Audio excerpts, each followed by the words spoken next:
The another thing happens to you is your attention. Now our attention is outside. The reason is our brain has become like a prism. And the rays that come into us of awareness also are thrown out. And as a reaction, our attention goes outside. If I tell you take your attention inside, you cannot take it. Just cannot. Something has to happen inside. And that's why when this Kundalini rises within you, then your attention is attracted inside and this happening takes place. And then you find that you can enter inside as well as outside. But otherwise you cannot. Many people say that we are praying. Now you are praying outside. There's no connection. First the connection must be established.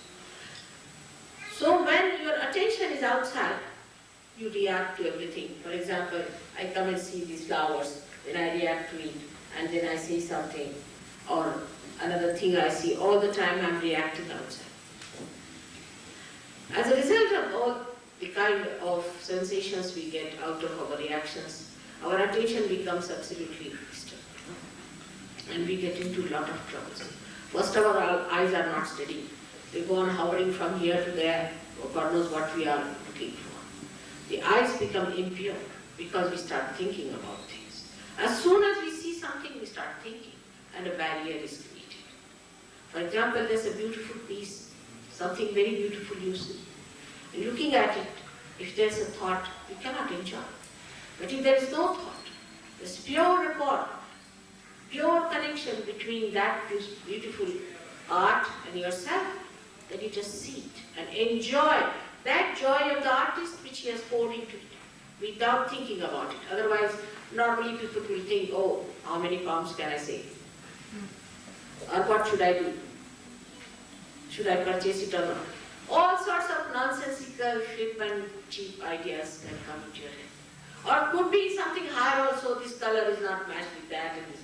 But a person who is a realized soul will just see. Just like children, they just do in the same way, without thinking.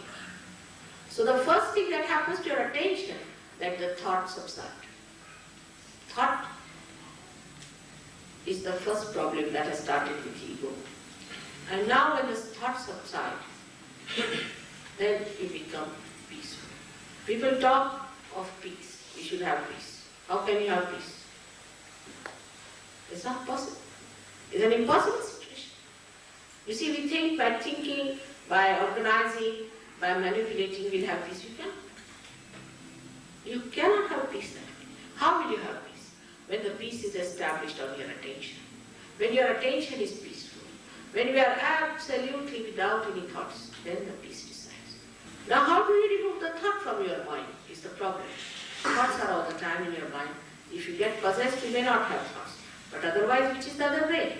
The other way is the Kundalini. When it rises, a thought rises and falls off, another thought rises and falls off.